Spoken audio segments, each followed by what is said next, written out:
इस वीडियो में हम फर्स्ट फ्लाइट के फर्स्ट चैप्टर में जो पोएम है डस्ट ऑफ स्नो उसके क्वेश्चन आंसर क्वेश्चन को पढ़ते हैं।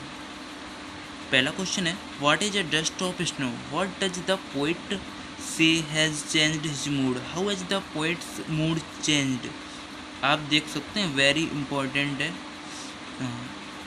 What is dust of snow, dust of snow क्या है।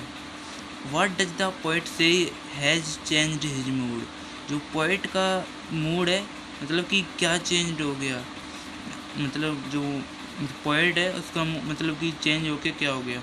How has the poet mood change, और उसका मूड मतलब कैसे चेंज हो गया। तो आंसर है it dust of snow means the fine particles of snow. Dust of snow का मतलब है fine particles of snow, snow के छोटे से छोटे कण। This dust of snow change the poet mood, ये डस्ट ऑफ स्नो है उसने पोइट का मूड ऐसे चेंज किया। The poet mood change from that of dismay to joy, dismay to joy. जो पोइट का मूड था वो डिस्मे से जॉय हो गया, क्योंकि उसके ऊपर जो हेमलॉक ट्री थी उसके ऊपर से कौवा बैठा था, उसने वो फाइन पार्टिकल्स बर्फ के उसके कंधे पे गिराए थे इसीलिए।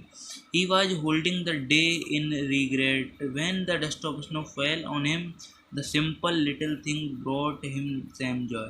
उसका पूरा दिन मतलब कि वह पहले रिग्रेट था, जब उसके ऊपर डस्ट ऑफ स्नो गिरी तो वह बहुत ही ज़्यादा खुश हो गया, और मतलब कि वो बहुत ही ज़्यादा मतलब कि खुश हो गया और उसका दिन मतलब कि अच्छे से जाने लगा। क्वेश्चन नंबर 2 है how does Frost present nature in the poem. Frost ने मतलब कि क्या कैसे प्रेजेंट किया है मतलब कि पोएम को। द फॉलोइंग क्वेश्चन में help you think of an answer, ये दे रखे हैं मतलब फॉलोइंग क्वेश्चन दे रखे हैं, इनको पढ़ के आपको आंसर देना। व्हाट आर फर्स्ट है what are the words that are usually named in the poem, ऐसे कौन से वर्ड्स हैं जो कि नेमली मतलब पोएम में यूज होते हैं। Do you think a crow is often mentioned in poem, crow को ही मतलब कि उसने क्यों मैंशन किया पोएम में। What image come to your mind when you think a crow, जब आप क्रो को सुनते हो, क्रो वर्ड को सुनते हो तो आपके दिमाग में क्या विचार आते हैं। इसका आंसर है in this poem Frost present nature in a very different manner.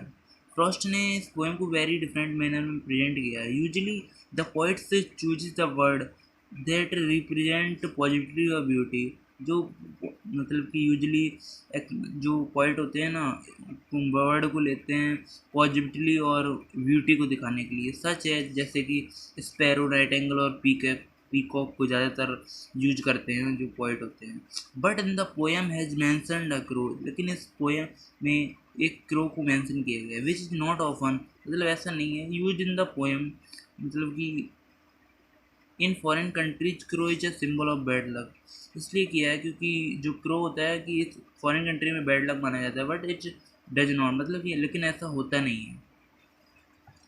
Question second है इसी का है, मतलब सेकंड का सेकंड जो फॉलोइंग दी गई तो इसी का है।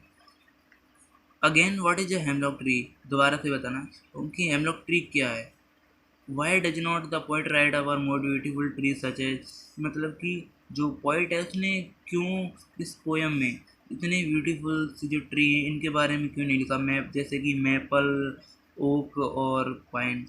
इसका आंसर है a hemlock tree is a poisonous tree, it is scientific name tsuga. जो हेमलॉक ट्री है एक बहुत ही पॉइजनस ट्री है जो कि इसका साइंटिफिक नेम सुगा है। The poet does not write about more beautiful tree such as maple, जो पोइट है एन मतलब कि ऐसे ट्री के बारे में इसलिए नहीं लिखता है because he wants to represent his sad and depressed mood by mentioned hemlock tree. वह चाहता था कि रिप्रेजेंट करना चाहता था कि जो डिप्रेस्ड मूड है उसको मतलब प्रेजेंट किया जाए वो हेमलॉक ट्री के द्वारा। इसी में थर्ड दे रखा है, पढ़ते हैं। What do the crow and hemlock represent Joy और सैरो, क्या मतलब कि जो क्रो और हेमलॉक को रिप्रेजेंट किया गया जॉय और सैरो के लिए। What does the dust of snow that the crow sex of hemlock tree stand for, क्या मतलब कि जो डस्ट ऑफ स्नो है क्रो ने हिलाया हेमलॉक ट्री पर बैठ के क्या हिलाया मतलब कि कैसे हिलाया, पूरा मतलब सब कुछ बताना है, बताते हैं। आंसर है the crow and hemlock tree represent the sorrow and depressed. जो क्रो है और हेमलॉक ट्री को रिप्रेजेंट किया गया है सौरो और डेप्रेस्ड के लिए। यहाँ पर पूछा गया था ना क्रो को किस लिए यूज किया गया है। क्रो और हेमलॉक ट्री को सैरो और डेप्रेस्ड मूड के लिए मतलब कि पोएट ने रिप्रेजेंट किया। The just of know that crow sex of his. जो क्रो बैठा था हेमलॉक ट्री के ऊपर, उसने जो मतलब कि उसके ऊपर बैठा तो उसने वो बर्फ़ को हिलाया तो वो खुश हो गया और फीलिंग उसकी मतलब चेंज हो गई। सैड मूड में था वो पोएट अच्छे मूड में हो गया। क्वेश्चन 3 गाइस आपको खुद करना है।